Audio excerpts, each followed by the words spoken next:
Sabahınız xeyir olsun Turan, sizi və tamaşaçılarımızı salamlayıram. Bəli, sizin də dediyiniz kimi artıq ağacların inventarlaşdırılmasına və nişanlanmasına başlanılıb və biz də elə hazırda İçərişəhər Dövlət Tarixi Memarlıq Qoruğu İdarəsinin ərazisində yerləşən Xanbağı Parkındayıq və yanımda təbii ki, Ekologiya və Təbii Sərvətlər Nazirinin müşaviri Rüstəm Həsənovdur. Hər vaxtınız xeyir olsun Rüstəm müəllim. Məsələ ilə bağlı, yəni daha ətraflı məlumat verməyinizi istən xahiş edəcəm. Daha sonra sizə suallarım olacaq. Təşəkkür edirəm. Bildiyiniz kimi Ekologiya və Təbii Sərvətlər Nazirliyi tərəfindən yaşıllıqların inventarlaşdırılması layihəsi həyata keçirilir. İnventarlaşma prosesi hər bir yaşıllığın inventar nömrəsinin həkk olunduğu xüsusi etiketin ağac üzərində yerləşdirilməsi və ağacla bağlı məlumatların rəqəmsal ekologiya informasiya sisteminə daxil edilməsi formasında həyata keçirilir. Siz real nümunəni də ağac üzərində görə bilərsiniz. Həmin inventar etiketinin üzərində həmçinin xüsusi QR koda yer verilib.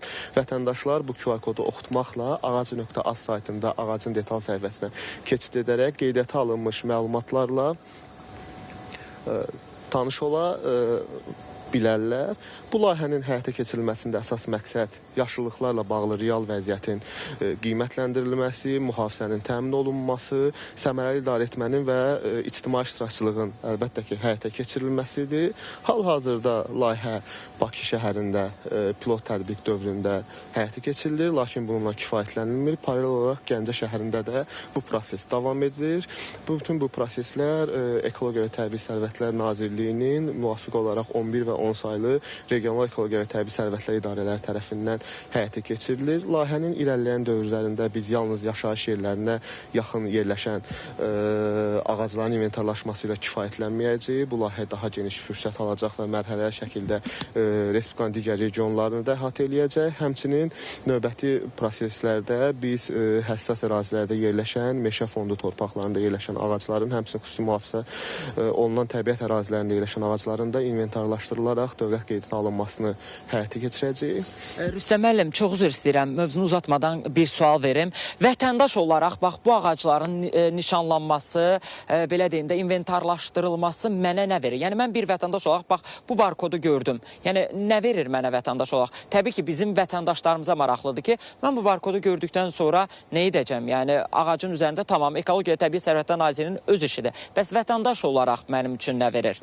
Düşünürəm ki, yaxşı bir məqama toxundunuz. Düşünürəm ki, burada vətəndaşın birbaşa əldə etdiyi benefit həmin ağacla bağlı məlumatları əldə etməkdir. Bildiyiniz kimi bir çox hallarda yaşıllığın yerləşdiyi torpağın balans daşıyıcısı tərəfindən müraciətlər olur yaşıllıqlarla bağlı. Yaşıllığın öz bioloji ömrünü tamamlaması, quruması, struktur formasına görə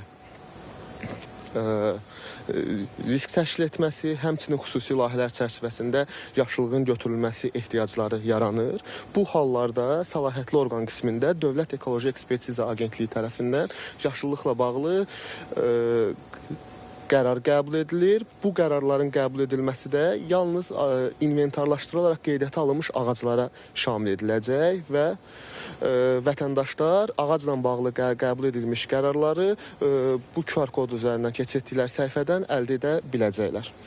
Rüstəm müəllim, bax mən istəyirəm ki, elə yerindəcə biz o barkod vasitəsilə tətbiq eləyək. Yəni bax vətəndaş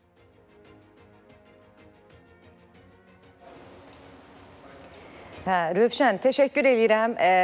Həm sənə, həm də ki, qonağımız Rüstəm bəyə təşəkkür edirik. Çox maraqlı bir layihədir həqiqətən də. Yəni, dövlət səviyyəsində bizim yaşıllığa, ağaclara belə önəm verilməsi bir vətəndaşları da buna təşviq eləyəcək ki, yaşıllığın bizim oksigenimiz mənbəyi olan ağacların qədrini bilək və ağaclarda o QR'ın oxudulması məsələsi və ağac haqqında məlumatla bağlı. İndi yenidən biz Rövşənə bağlanacağıq. O bizlə dialoqun davam elətdirəcək. Rövşən, buyur, eşidirik təbii ki. Turan xanım, deməli, bəli Turan xanım, mən elə istəyirəm ki, bax yerindəcə göstərim. Bircə dəqiqə. Vətəndaş barkod vasitəsilə oxuda və ağacın harada yerləşməsini, onun məlumatlarını bilə bilər. Görürsünüz yəqin ki, gövdənin diametri 68 sm-dir, hündürlüyü 13 metrdir və bununla bağlı olaraq ağac quruyubsa və yaxud da ki, ağacda hər hansısa bir problem varsa, Ekologiya Təbii Sərvətlər Nazirliyinə müraciət edə bilər və bir məqamı da qeyd edeyim ki, məsələn, kimsə gecə ilə gəlib bu ağacı kəsirsə və artıq ağac yoxdursa, təbii ki, onun yaxınlığında olan ağacın mən operatordan xahiş edəcəm, məsəl üçün bu ağac vasitəsilə barkod vasitəsilə Ekologiya Təbii Sərvətlər Nazirinə müraciət edə bilər ki, yanındakı ağac yoxdur. Təbii ki, Nazirliyin əməkdaşları əraziyə baxış keçirirlər və aidiyyatı üzrə belə deyim də proseslərə başlanılır və ağacın nə zaman kim tərəfindən götürülməsi məsələsi də nəzərdən keçirilir. Və bir məqamı da çox xahiş edirəm ki, mənə 2 dəqiqədə vaxt ayırasınız. Hazırda yanımda elə İçərişəhər Dövlət Tarixi Memarlıq Qoruğu İdarəsinin sektor müdürü Ziniyyət xanımdır və Ziniyyət xanımın da fikrini öyrənmək istəyirəm qısaca olaraq. Ziniyyət xanım, bax İçərişəhərdə bu layihəyə başlanılır və qısa məlumat verməyinizi sizdən xahiş edirəm.